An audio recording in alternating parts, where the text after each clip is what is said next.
Hello everyone. This is Dr. Thelma, Assistant Professor of Zoology, Fatima College, Madurai. In this video, we will discuss about Hybridoma Technology, a landmark technique in immunology that enables the production of monoclonal antibodies with high specificity and unlimited supply. Hybridoma technology was developed by Kohler and Milstein in the year 1975.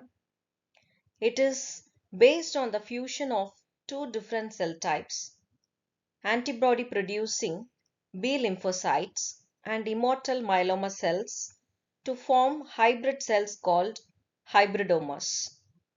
These hybridomas combine the ability to produce specific antibodies with the capacity for continuous growth. The principle behind this technology is that normal B cells produce specific antibodies but have limited lifespan, and myeloma cells, they are immortal but do not produce antibodies. Fusion of these two cells results in hybrid cells called as hybridomas that produce specific antibodies and grow indefinitely.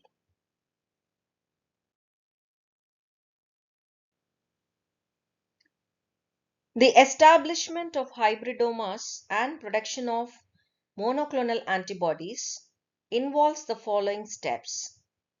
The first step is immunization.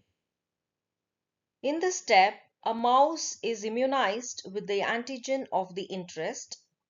The antigen is usually administered along with an adjuvant to enhance the immune response. Multiple booster doses are given at regular intervals to increase the number of antigen-specific B cells. The antibody titer is monitored using assays like ELISA. After a few weeks of vaccination, when enough amount of antibodies form in the animal serum, the animal is sacrificed. The second step is isolation of B cells. After sufficient immune response is achieved, the mouse is sacrificed and the spleen is removed under aseptic conditions. The spleen is chosen because it is rich in antibody producing B lymphocytes. A single cell suspension is prepared which contains the desired B cells, although these cells have a limited lifespan in vitro. The next step, parallelly, myeloma cells are prepared. These are cancerous plasma cells that can divide indefinitely but do not produce antibodies.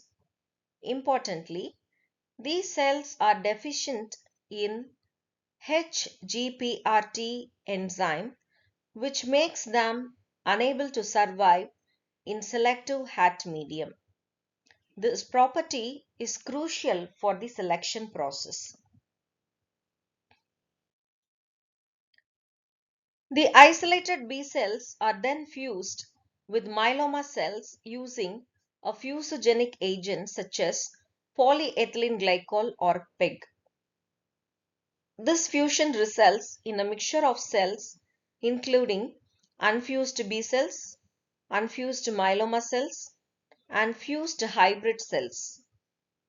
Among these, only the hybridomas are of interest as they combine immortality and antibody production.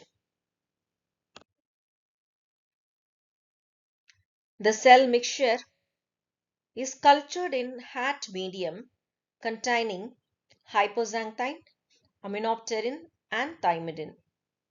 Aminopterin blocks the de novo pathway of DNA synthesis, forcing the cells to rely on the salvage pathway. Myeloma cells lack HGPRT and cannot use this pathway, so they die. Normal B cells can survive temporarily but eventually die due to their limited lifespan. Only hybridomas which possess both immortality and HGPRT enzyme, survive and proliferate. The surviving hybridomas are then screened to identify those producing the desired antibody. Techniques such as ELISA, radioimmunoassay, or immunofluorescence are used. The culture supernatant from each well is tested, and only those producing the specific antibody are selected for further processing. To ensure monoclonality, selected hybridomas are cloned using the limiting dilution method. In this method, cells are diluted so that each well ideally contains a single cell. This ensures that all antibodies produced are identical and derived from a single clone. The selected hybridoma clones are then expanded for large-scale antibody production. This can be done either in vitro using culture flask or bioreactors, or in vivo using the mouse ascites method. The in vitro method is more commonly preferred due to its ethical considerations. The produced antibodies are purified from the culture medium or ascitic fluid. Common purification methods include ammonium sulfate precipitation and chromatographic techniques such as protein A or protein G affinity chromatography. Hybridoma technology offers several important advantages.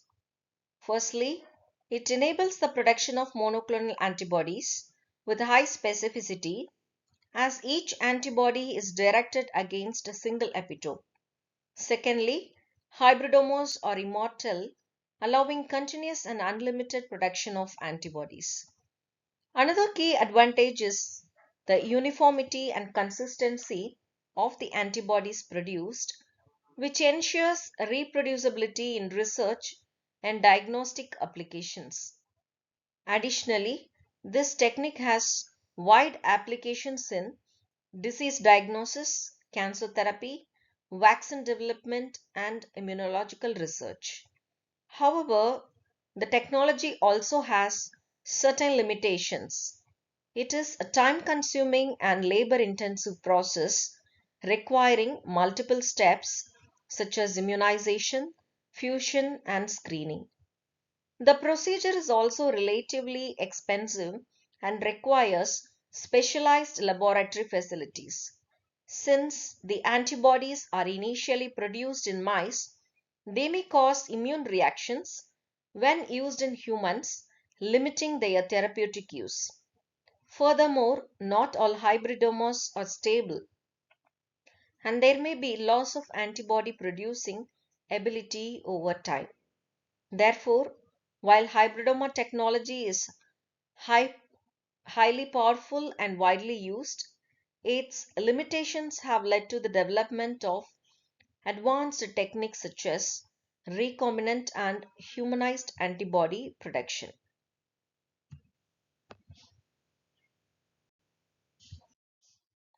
In conclusion, hybridoma technology is a powerful and reliable method for producing monoclonal antibodies.